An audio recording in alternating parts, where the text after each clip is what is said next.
A paz do Senhor, irmãos, nós vamos fazer agora um resumo do Apocalipse. É claro, vai ser difícil entrar em muitos detalhes, mas é porque muitos irmãos às vezes perguntam qual seria a sequência dos fatos, né? Desde a vinda de Cristo, da primeira vinda, né? Até o fim dos tempos. Como é que vai acontecer? Bem, essa pergunta é exatamente uma pergunta que os discípulos fizeram para Jesus em Mateus 24, um capítulo importantíssimo para você pegar e ler. Esmiúça, Mateus 24, leia com cuidado, porque Jesus tem ali uma sequência de fatos. Bem, primeiro ele fala, nós vamos observar que tem duas vindas do Senhor. A primeira vinda foi quando ele nasceu, do ventre de Maria, certo? E a segunda vinda é quando ele vem nas nuvens. E aí eu gostaria de ler para você aqui um texto que está falando sobre isso em Hebreus capítulo 9, verso 27. Diz assim: e como aos homens está ordenado morrerem uma só vez, né? Vindo depois disso o juízo, veja que embora aconteça a encarnação de Cristo, onde o verbo se faz carne, ele se encarna, esse texto quebra, não confunda com a reencarnação. A reencarnação é uma doutrina falsa espírita que diz que os homens morrem e depois eles vão ressurgir, no sentido assim, eles vão nascer em uma reencarnação, vão nascer lá na frente, de acordo com o que eles fizeram, e eles vão se aperfeiçoando ao longo da história. A Bíblia condena a reencarnação, e nesse verso fala sobre isso. Aos homens está ordenado morrerem uma só vez, aguardando depois disso o quê? A reencarnação? Não. Aguardando depois disso o juízo. Assim também Cristo, oferecendo-se uma única vez, para tirar o pecado de muitos, não de todos, por quê? Porque muitos são os que receberam, mas não todos o receberam, né? Então o sacrifício de Cristo ele é suficiente para salvar todos, mas ele é eficiente no sentido de salvação para quem o recebeu, certo? Então, Jesus Cristo oferecendo-se uma única vez para tirar o pecado de muitos, aparecerá segunda vez, sem pecado, aos que esperam para a salvação. Ou seja, na prática, Jesus Cristo, ele morre como, não como ele sendo pecador, mas ele levou sobre si os nossos pecados. Ele aparece puro, como ele é, né? Aparece em segunda vez, porque a primeira vez foi aqui na primeira vinda, certo? Entenderam isso? Vamos lá. Coisa importante, era atual, nosso período, depois da morte de Jesus, começa a se passar um período aqui, Jesus fala assim com seus discípulos, olha, acautelai-vos que ninguém vos engane. Por quê? Porque haveria muitos enganos sobre a vinda de Jesus. Paulo também fala isso em 2 aos Tessalonicenses, capítulo 2, capítulo importante, anota aí, 2 aos Tessalonicenses, capítulo 2, versos 1 ao 4, muito importante. O que acontece? Paulo fala lá também sobre isso, acautelai-vos que ninguém vos engane, cuidado. Então Jesus fala assim, olha, haverá guerras, rumores de guerras, pestes, fomes, terremotos, falsos cristos, falsos profetas e etc e tal. E ele fala assim, mas isso, olhai, não vos assusteis, porque isso não é o fim, é apenas o princípio de dores. É o período que nós vivemos hoje. Bem, nós já estamos bem no finalzinho do princípio de dores, já estamos chegando próximo a esse período aqui. Que período é esse? Você vai olhar para Daniel, capítulo 9, anota aí Daniel 9, os últimos versos, se eu não me engano, verso 27, ali. Eu estou fazendo isso de cabeça, não estou me lembrando muito bem, mas veja bem. Lá vai falar sobre as 70 semanas de Daniel, 70 semanas de anos, ou seja, uma semana tem 7 dias, certo? E aí, nesses 7 dias, são 7 dias, considerado cada dia um ano, então uma semana são 7 anos. Ainda falta uma semana profética para se cumprir. Então a Bíblia fala que o anticristo, ele vai fazer um acordo com muitos durante um período, mas na metade da semana, ele vai romper esse pacto. Né? Ou seja, o que é metade da semana? 3 dias e meio, que convertendo em semana profética de um dia para um ano, então durante 3 anos e meio é um período em que ele mantém esse acordo, certo? E é o período da ascensão do anticristo. Quem conhece o profeta Daniel vai se lembrar do chifre pequeno que aparece em Daniel 7, capítulo importantíssimo, e Daniel 2 também. Daniel 7 vai falar da ascensão do anticristo, um chifre que começa pequeno, e depois esse chifre cresce e fica maior do que os outros, né? Esse é o período em que ele está crescendo. Na metade da semana, ele rompe, ele quebra o pacto, né? Essa quebra do pacto é onde inicia um problema grave, a perseguição aos santos do Altíssimo, que são perseguidos por causa do nome do Senhor Jesus. Você vai ver essa perseguição em Apocalipse 13, se eu não me engano, lá para o verso 7, fala que ele vai perseguir os santos. Daniel 7 vai falar sobre isso também. Não é? E aí nós vamos entender que a grande tribulação ela inicia-se aqui, quando rompe, quando esse pacto é quebrado. Por que ele é quebrado?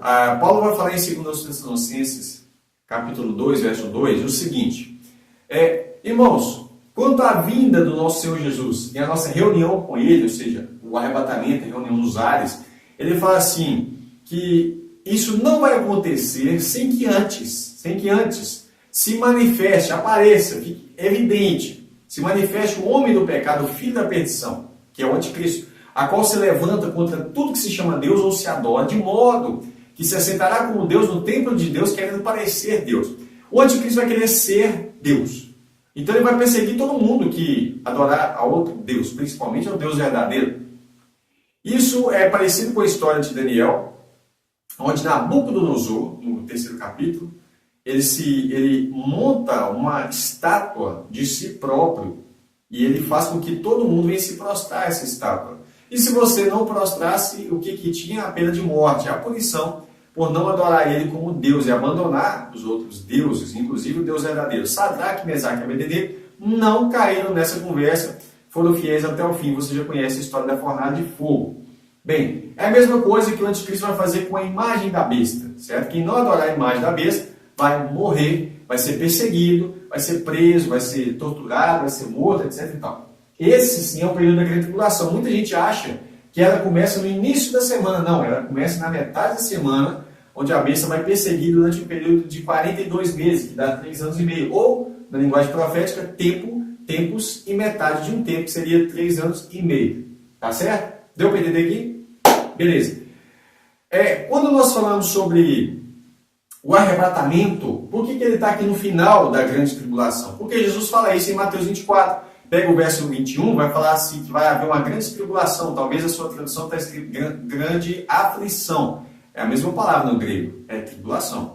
E no verso 29 em diante diz que depois dessa tribulação, então Jesus vem sobre as nuvens, com poder e grande glória.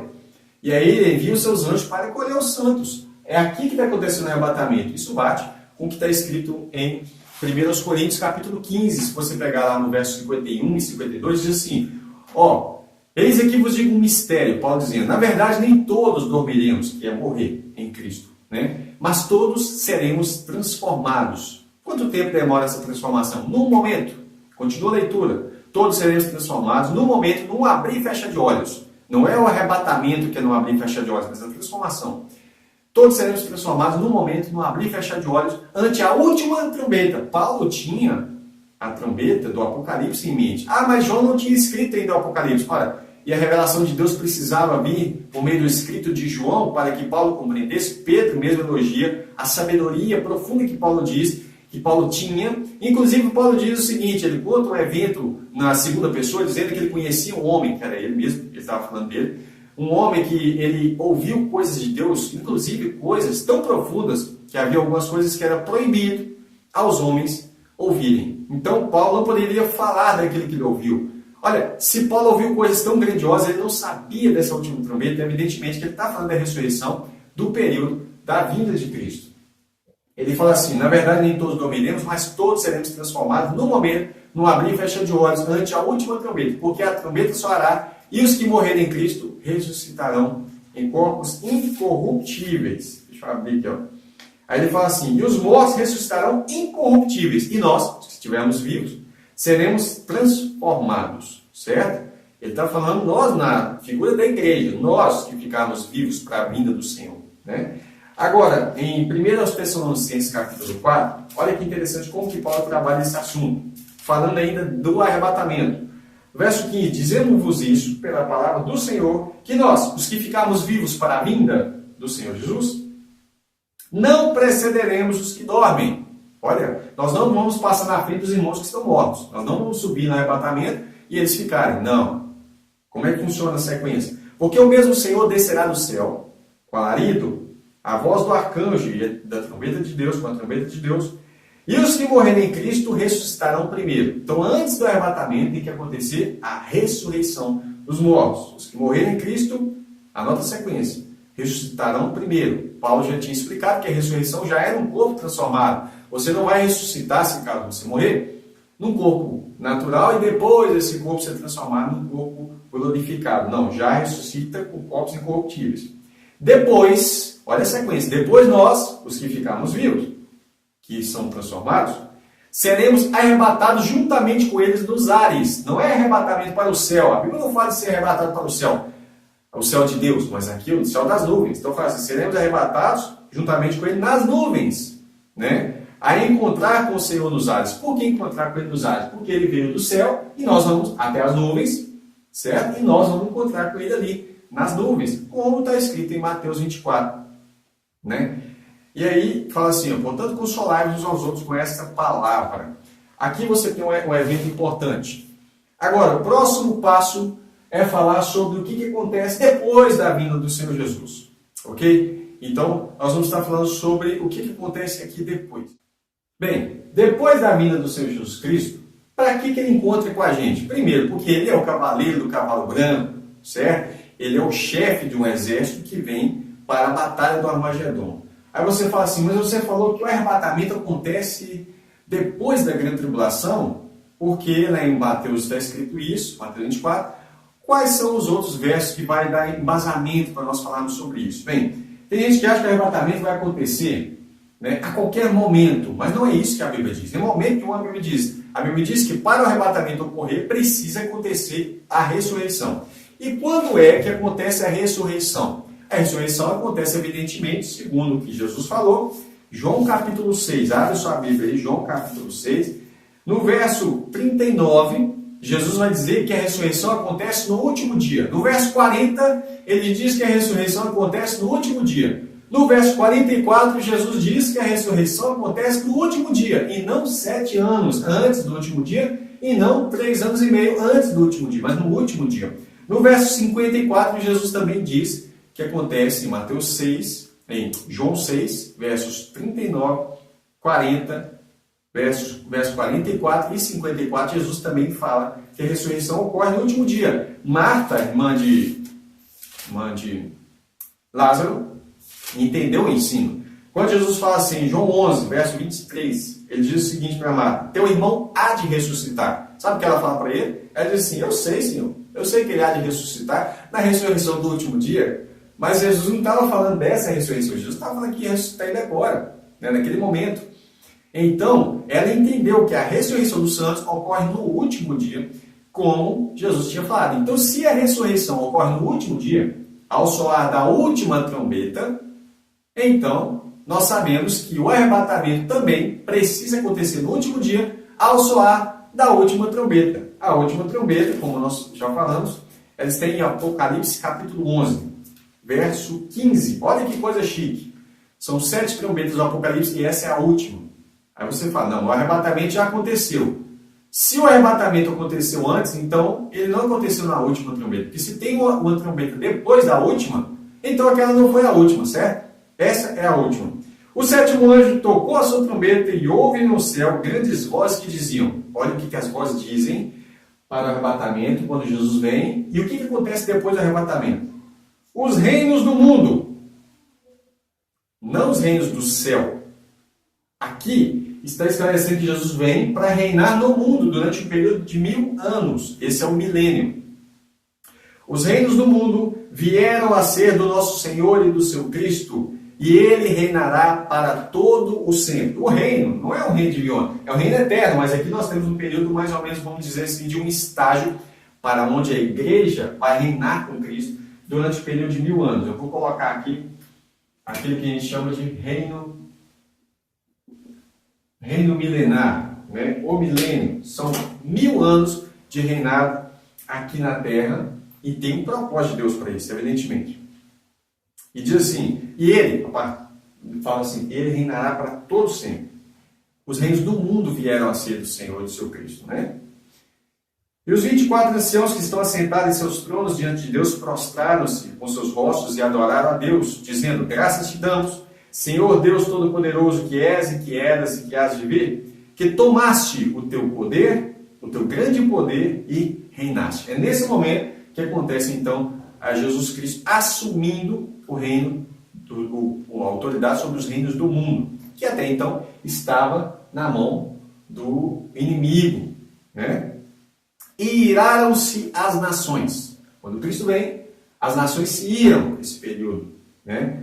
E veio a tua ira. Eles estão declarando, as nações se iraram e então veio a tua ira. E a igreja subiu porque ela sai fora da ira de Deus, certo? Você vai observar que durante as 6 taças da ira de Deus, a igreja está aqui. Mas na última taça, na conclusão, ou seja, no golpe final, a igreja é tirada para que ela também participe desse momento de vitória. Aí você fala, mas a igreja estava aqui durante as 6 taças? Sim, mas a ira de Deus não cai sobre a igreja. Ser protegido da ira de Deus não significa que ele vai ser tirado daqui, ela vai ser tirada para a conclusão. Para lembrar disso, é só você lembrar do período em que o povo de Israel estava no Egito, onde as pragas de Deus aconteciam, porém, a Bíblia diz que havia trevas em todo o Egito, mas no arraial dos hebreus havia luz, estava protegido, né? Todos os filhos primogênitos do Egito morreram, mas os filhos de Israel foram preservados. É o que acontece com a igreja, ela é preservada da ira de Deus, né? Ela nunca cai sobre a igreja, porque a igreja é amada do Senhor. Iraram-se as nações e veio a tua ira, e o tempo dos mortos. Olha a ressurreição aí. Para que sejam julgados, e o tempo de dar-lhes galardão aos profetas, aos seus servos, aos santos e aos que temem o seu nome, pequenos e grandes, e o tempo de destruir os que destroem a terra. Veja bem, agora sim, Jesus vem e ele vai julgar. A Bíblia fala que Jesus julga o mundo e julga todas as coisas, na sua vinda e no seu reino. Tá certo? Nós vamos falar sobre esses detalhes. Há pessoas que acreditam que o reino já está acontecendo. Bem, eles falam que o reino já está acontecendo porque eles confundem os períodos do reino, né? E aí nós vamos ter que falar isso mais detalhadamente aos poucos, para tirar essa confusão. Porque uma coisa é Cristo reinando em nós, outra coisa é Ele reinando aqui através de nós, certo? Porque falar que a igreja já está reinando é, no mínimo, absurdo. Você vê o sofrimento que a igreja passa, né? E aí você vê lá na Síria, no Oriente Médio, de modo geral, em vários países do mundo, a igreja sendo perseguida, morta, e nós falamos, mas a igreja está reinando com Cristo. Mas que esse reinado é espiritual, irmão. Precisamos entender e não confundir as coisas espirituais com as coisas literais. Espiritualmente, nós já somos justificados, somos santos, somos eleitos, nós já somos salvos, tudo isso já aconteceu. Mas isso de um modo espiritual. Por exemplo, a salvação, né? A Bíblia diz que nós já somos salvos em Cristo, mas a salvação é para aqueles que perseverarem até o fim. Ou seja, a salvação de fato ela vai acontecer quando? Quando Cristo vier nos salvar da ira de Deus, nos leva até as nuvens, né? E aí sim a salvação vai ser completada. Tá? Não podemos confundir aquilo que a Bíblia fala de uma maneira literal e de maneira espiritual. Por exemplo, espiritualmente todas essas coisas já aconteceram, nós já ressuscitamos, já morremos com Cristo, fomos crucificados com Cristo, etc. e tal. Somos salvos, porém, para ser salvo é necessário que você permaneça. A Bíblia fala que serão salvos aqueles que forem fiéis até o fim. Então serão salvos. Serão salvos de quê? Da ira de Deus. É por isso que Jesus Cristo nos arrebata até as nuvens. Somos tirados daqui para encontrar com Ele nas nuvens. E aí a ira de Deus ela é derramada na conclusão da ira de Deus. Veja bem, segundo Timóteo, tem muita gente que confunde o reino, falando que nós já estamos reinando a partir do momento que Jesus morreu. O reino de Deus está acontecendo. O reino de Deus em nós é uma coisa. Agora, o reino de Deus através de nós acontece depois da vinda. Por isso que Paulo fala a Timóteo assim, 2 Timóteo 4:1.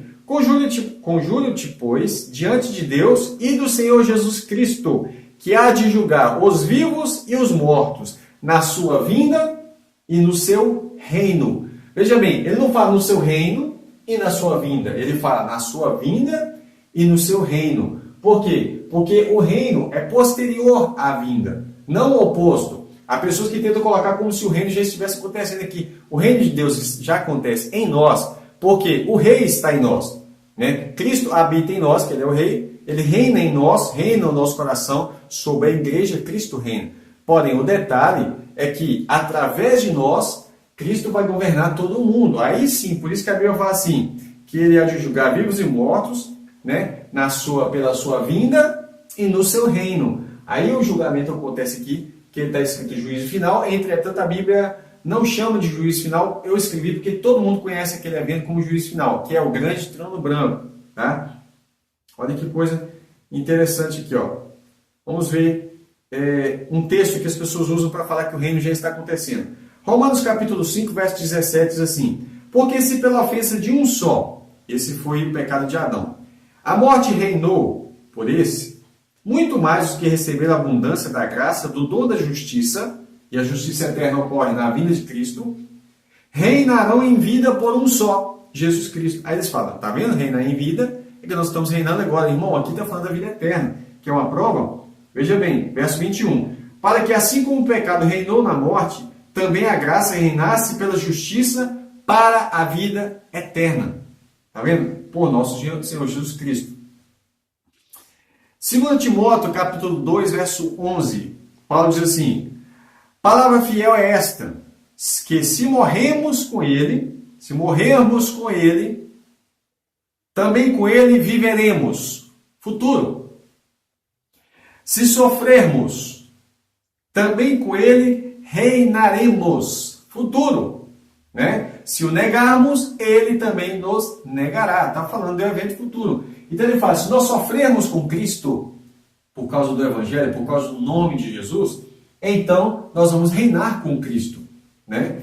Esse reino você vai ver em Apocalipse capítulo 5, verso 9. Tá? Aí ele fala assim, e cantavam um novo cântico, estavam cantando, dizendo, digno és de tomar o livro e de abrir os seus selos, porque foste morto, e com teu sangue nos compraste para Deus toda a tribo, língua e povo e nação. E para o nosso Deus nos fizeste reis e sacerdotes, e reinaremos sobre a terra. O reino de Cristo ocorre sobre a terra durante 1000 anos. O reino de Deus é eterno, não é só 1000 anos. Nós temos aqui apenas uma iniciação desse reino durante 1000 anos, onde nós vamos reinar com Cristo. Nós já lemos Apocalipse capítulo 11, onde você vê que fala assim, os reinos do mundo, Apocalipse 11, verso 15, os reinos do mundo vieram a ser do Senhor e do seu Cristo, porque esse é o evento. Daniel, capítulo 2, verso 44, vai falar o seguinte, que nos dias em que os reis estiverem acomodados ali, juntados com o anticristo para fazer guerra, essa guerra chamada de Armagedon, fala assim, mas no dia desses reis, o Deus do céu levantará um reino que não será jamais destruído, um reino eterno. E este reino não passará a outro povo, esmiuçará e consumirá todos esses reinos, mas ele mesmo subsistirá ou permanecerá para sempre. Você precisa ler todo o capítulo 2 de Daniel para entender esse contexto, mas está falando que o reino que vai se levantar, né? Inclusive esse reino no capítulo 2, verso 44, fala o seguinte, havia um estado que representa os reinos do mundo, e veio uma pedra cortada de um monte lá do céu, ou seja, esse monte no céu é o reino de Deus, lá no céu. Essa pedra que foi cortada é Cristo. Essa pedra vem, bate no pé da estátua, desmiuça toda ela, vira pó, né? E essa pedra, quando cai aqui no pé da estátua, ou seja, nos reinos do mundo, destrói os reinos do mundo, e ela cresce e se torna um grande monte e enche toda a terra. Ou seja, esse monte que havia no céu é o reino de Deus, e esse monte que enche aqui na terra, que é uma pedra cortada do monte de Deus, é o reino de Deus aqui na terra. Por isso, na oração do Pai Nosso, Jesus ensinando, ele fala assim, ele não ensina para orar assim, nós vamos para o teu reino, mas ele ensina a oração da seguinte forma, venha a nós o vosso reino. É o reino de Deus que vem a nós, ou seja, Cristo vem com uma pedra cortada do monte, né? Leia Daniel 2, hein? E aí essa pedra vem, bate no pé da estátua, quebra tudo, essa pedra cresce e se torna um grande monte, que é o quê? O reino de Deus aqui na terra, por meio do nosso Senhor e Salvador Jesus Cristo. Daniel capítulo 7, leia todo o capítulo, é importante, né? Verso 13, diz assim, olha o que Daniel diz. Eu estava olhando nas minhas visões da noite, eis que vinha nas nuvens do céu, um como o filho do homem, e dirigiu-se ao ancião de dias, e o fizeram chegar até ele. Aqui está falando da ascensão de Cristo ainda, né? E foi-lhe dado o domínio. Aí ele já vai, Daniel, faz um link.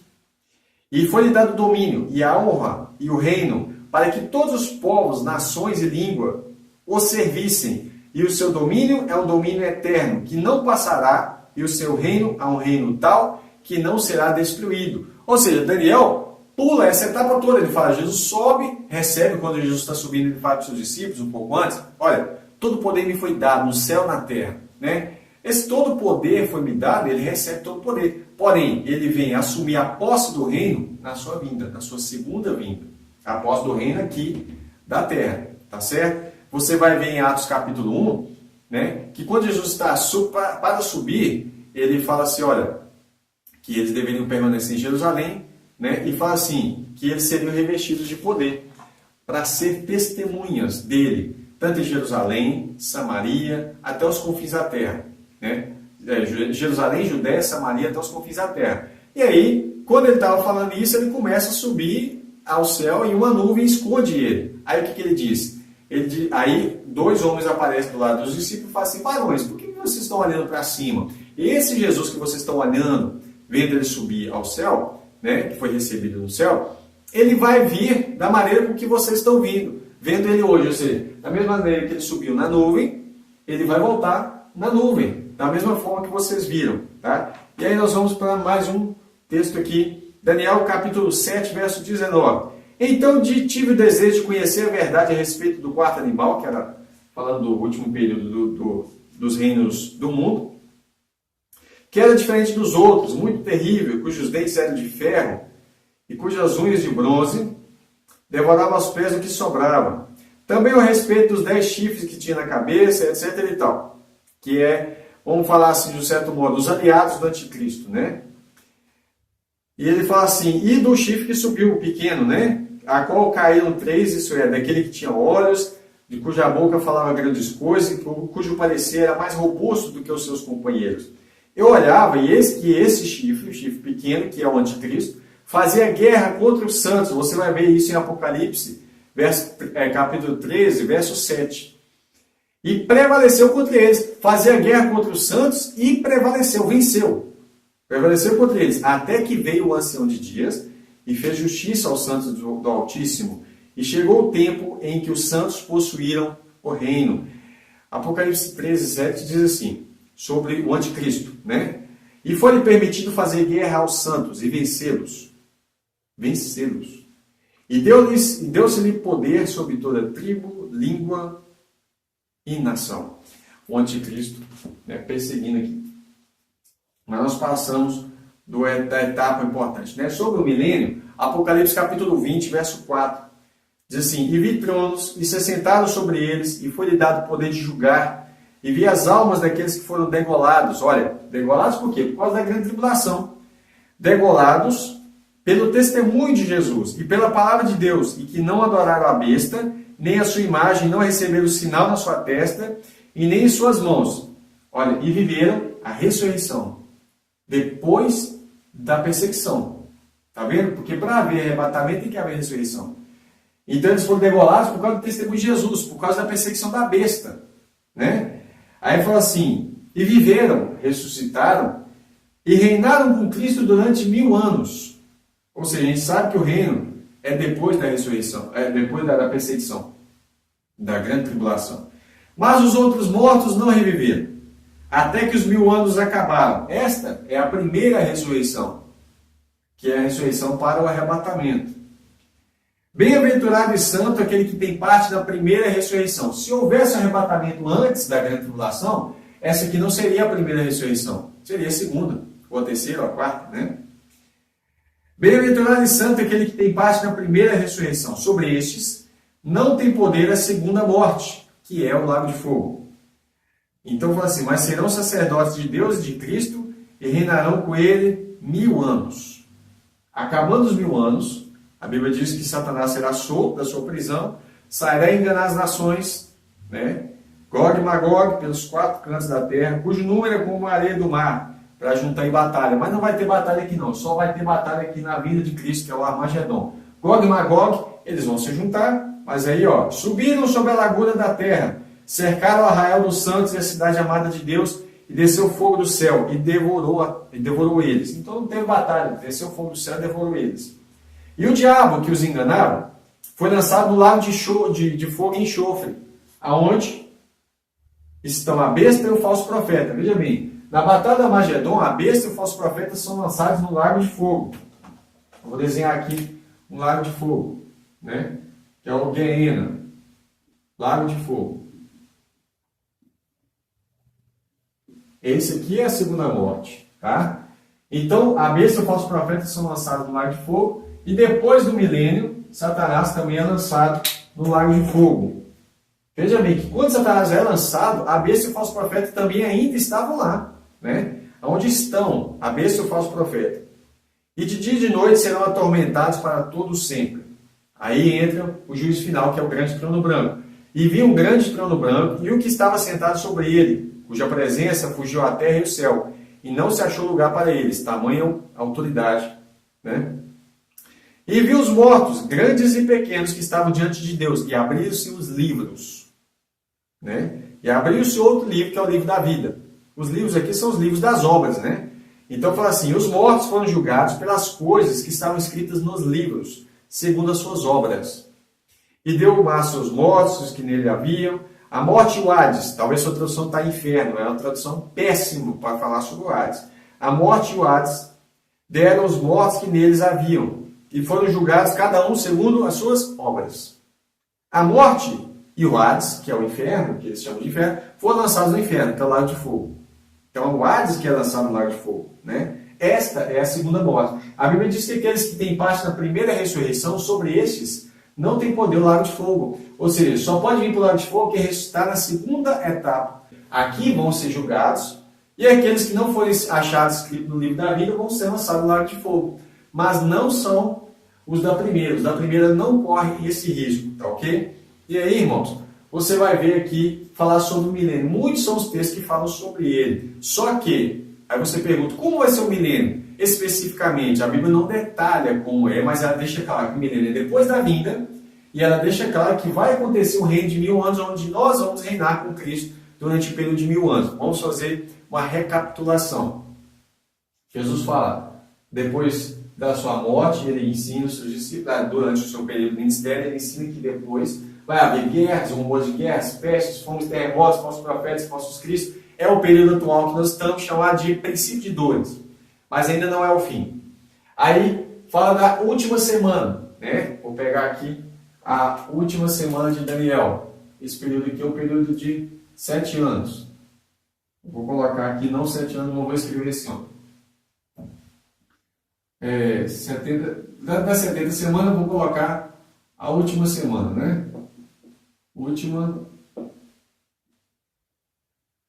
semana de Daniel, né? Última semana profética de Daniel. Lembrando que a semana profética são 7 dias, uma semana, mas são semana de anos, então são 7 anos.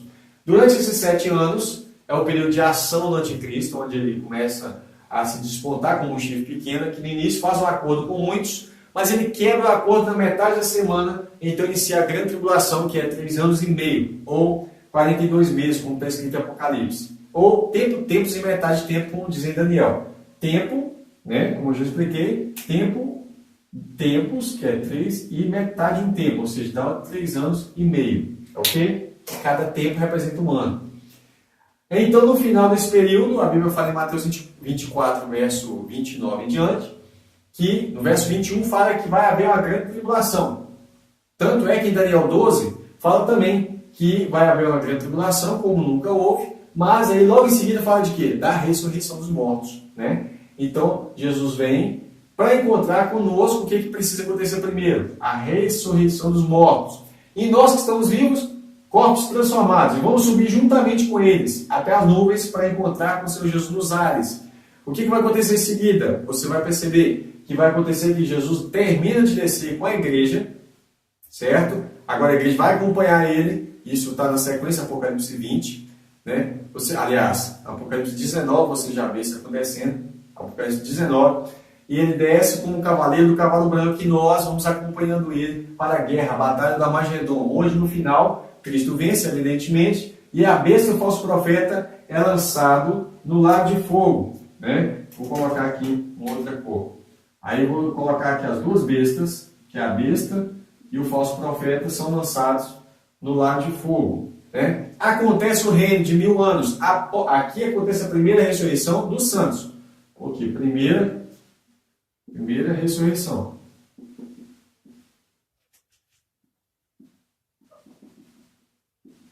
Para o arrebatamento, né?